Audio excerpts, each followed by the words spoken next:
E aí, pessoal, eu sou o Newton Araújo e você está no canal Padoca Natural, um canal para troca de experiências de panificação e confeitaria. Neste vídeo você vai aprender sobre a focaccia, um pão achatado feito com ingredientes simples, com muito sabor e aroma. Bem, antes de começar, eu gostaria de pedir para você se inscrever no canal, deixar o seu like e mandar os seus comentários, para ajudar no crescimento do canal. Se quiser receber notificações, é só ativar o sininho. Estaremos com novas receitas todas as sextas-feiras. Obrigado e vamos começar. Por que eu resolvi trazer a focaccia nesta semana? Bem, ela foi uma das sugestões de uma das caixinhas de perguntas que eu geralmente abro no Instagram. Se você quiser ver a sua sugestão aqui no canal, não se esqueça de responder da próxima vez que você ver a caixinha de perguntas. A focaccia é um pão achatado coberto com ingredientes simples, mas essa simplicidade traz muito sabor, aroma e você tem a textura. Por baixo da massa ela fica crocante e por cima, dependendo do tempo de assar, ele também fica crocante. Agora você tem que ter cuidado porque se ficar muito tempo, a massa seca e aí você perde a maciez no centro da massa. Em relação à origem, a focaccia, segundo os historiadores, existem duas vertentes possíveis para a origem da focaccia. A primeira vertente seria que a focaccia é originária do povo etrusco ao norte, anteriormente à criação do Império Romano.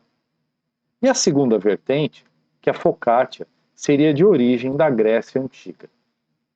O fato é que existem receitas similares da focaccia, não só na Itália, mas também na Turquia, na Grécia, na França, na Espanha. Cada região tem uma denominação diferente para esse pão. Na Turquia, pide. Na Grécia, ladenia. Na França, fulgace. Na Espanha, rogassa. A focaccia é tradicional de duas regiões na Itália. Gênova, ao norte, e Bari, ao sul. Existem diferenças entre as massas. A de Bari leva um pouco de batata na composição da massa. E os recheios mais clássicos de Gênova são alecrim com sal grosso e azeite. E o recheio mais tradicional de Bari são tomates maduros, rasgados, azeitonas e orégano. O fato é que qualquer um dos recheios que você vai utilizar é que a focaccia é muito saborosa, aromática e as texturas, o crocante e o macio, complementam essa maravilha da culinária italiana. Vamos aos ingredientes. Para o pré-fermento você vai precisar de 100 gramas de farinha de trigo, 100 gramas de água, 5 gramas de fermento biológico, 5 gramas de mel. Para a massa são 400 gramas de farinha de trigo, 280 gramas de água, que deve ser adicionada aos poucos, porque cada farinha tem um ponto diferente de absorção de água, e conforme a necessidade da massa, você pode não usar toda a quantidade de água, ou até ser necessário adicionar um pouco mais de água. 210 gramas do pré-fermento, 20 gramas de azeite e 10 gramas de sal. Os recheios. Aqui você vai exercer a sua criatividade. Você vai usar os recheios que você mais gosta, ok? Eu estou sugerindo aqui a utilização dos recheios tradicionais da região de Gênova e da região de Bari. Então, para a região de Gênova, os recheios tradicionais são folhas de alecrim, sal grosso e azeite. Se você quiser incrementar, você pode colocar tomate cereja, azeitonas. Para a região de Bari, o tradicional são tomates maduros rasgados, azeitonas e orégano.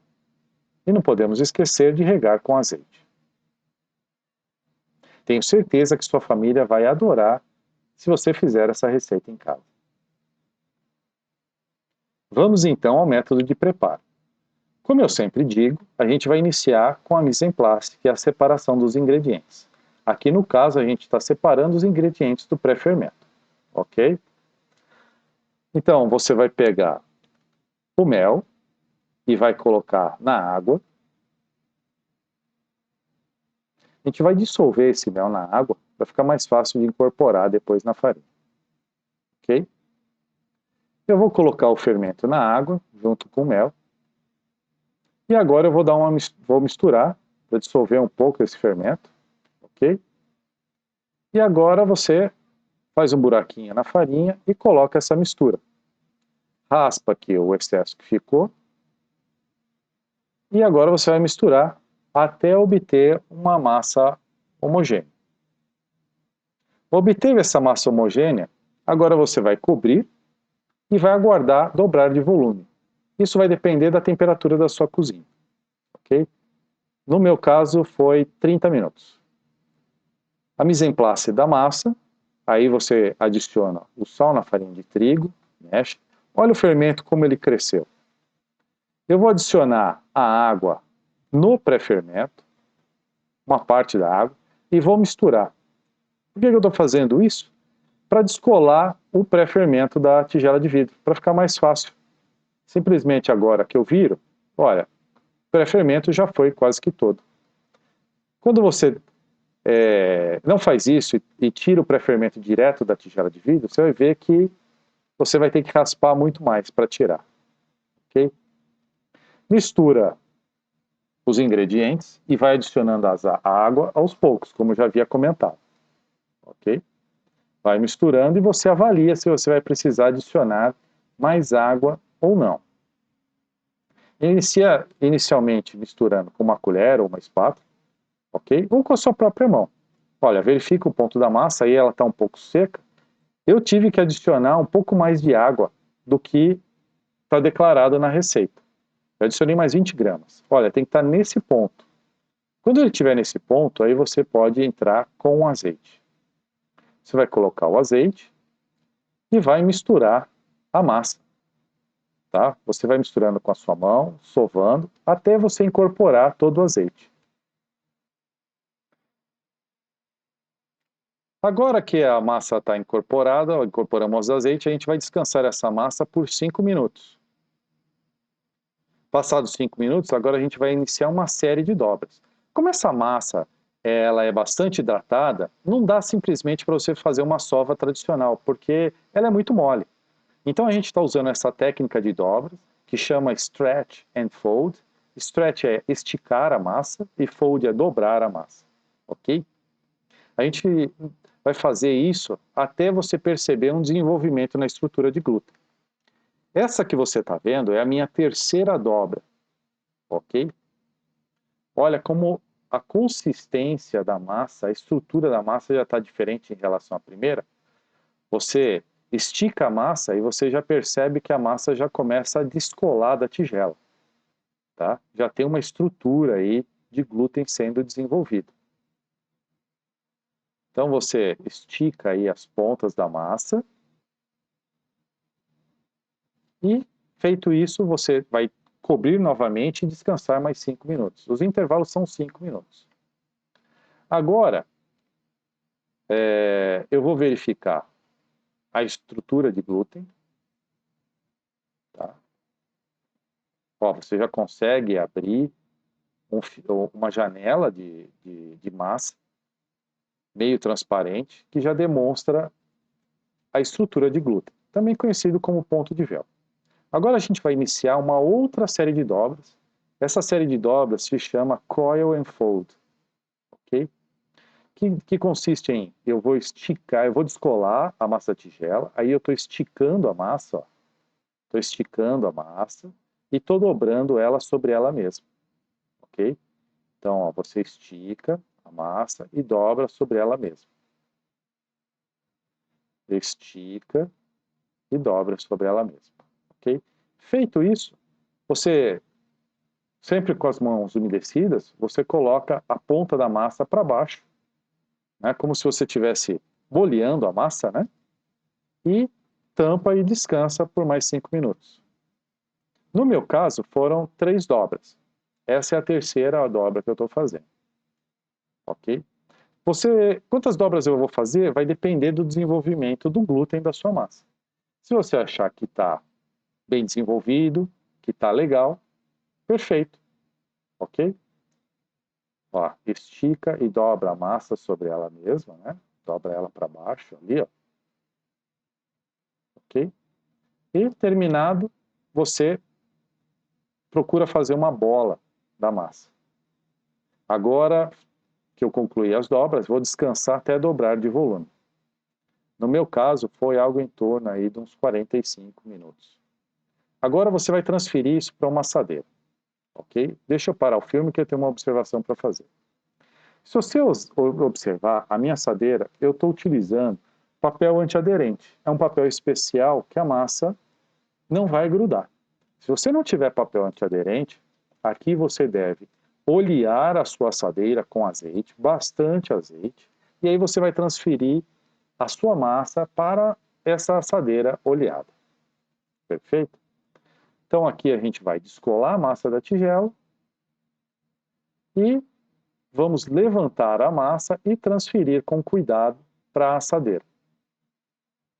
Umedeça as mãos, ó. Descola a massa da tigela, olha a elasticidade que ela já está.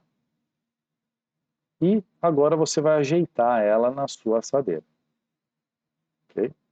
Umedecendo sempre a ponta dos dedos, e aí você começa a pressionar, fazendo esses furos na massa, né? Se a massa oferecer muita resistência, você dá um descanso na massa de 5 minutos e depois retorna a fazer, a espalhar a massa na assadeira. Você vai reparar que a massa depois começa a crescer e formar as bolhas, né? Agora a gente vai começar a rechear a massa.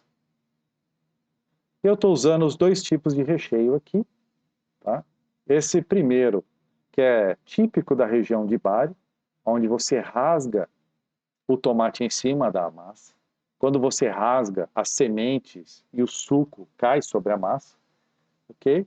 Adiciona azeitona. Depois eu coloco, não está mostrando aí ainda, mas eu vou colocar ainda orégano e depois eu vou colocar sal ainda por cima desse tomate. Agora eu estou iniciando o recheio estilo genovês. Folhas frescas de alecrim e pedras de sal grosso. Eu aqui no meu caso, eu quis incrementar e coloquei tomate cereja, vermelho e do amarelo. Ele tem um sabor mais adocicado. E estou colocando agora azeitonas pretas. Isso não pode faltar. Azeite, bastante azeite em cima da massa. Okay? Isso vai ajudar aí na coloração, no sabor. Olha, eu já coloquei orégano em cima da pizza ali. E agora, vou parar o filme novamente. Nesse momento, você não vai entrar com a massa depois que rechear, você não vai entrar com a massa direto no forno. Você vai aguardar de 30 a 40 minutos essa massa crescer. Durante esse período, você vai observar que vão aparecer bolhas na superfície, ok? Nesse instante, o seu forno já vai estar pré-aquecido a 250 graus. E se você tiver um forno convencional igual ao meu, você vai colocar para assar na grade de cima do seu forno. Você coloca na grade de cima e você observa. Passado 15 minutos, você abre, observa e vira a assadeira para assar por igual. Ok? Aqui ela está pronta para entrar no forno. E aqui ela está saindo do forno. Ok? Por isso que eu paralisei o filme, para poder mostrar para vocês. Olha aí ela saindo do forno. Quando ela sai do forno, ela vai entrar numa grade de resfriamento, porque você não quer que a pizza soe e essa umidade amoleça a crocância da massa, né? Olha por baixo como ficou bem assado. Ó, olha esse lado. Vamos olhar o outro lado.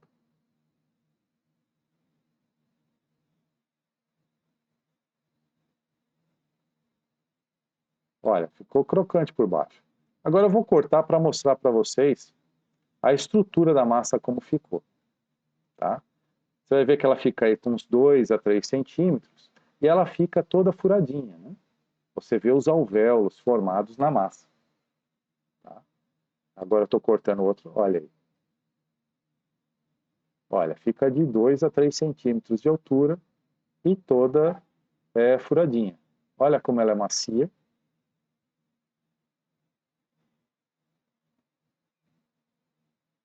E agora vamos à parte mais difícil, né? Vou provar essa focaccia aí. O aroma, o sabor. Gente, você tem que fazer isso na sua casa para você ver. Tenho certeza que a sua família vai aprovar. Tá? Fica muito bom. Fica muito bom. Espero que você tenha gostado da receita e que se aventure a fazer a sua focaccia em casa. Quando fizer a sua focaccia, poste suas fotos e me marque nas redes sociais. Padoca Natural. Ótimo final de semana a todos e até a próxima semana.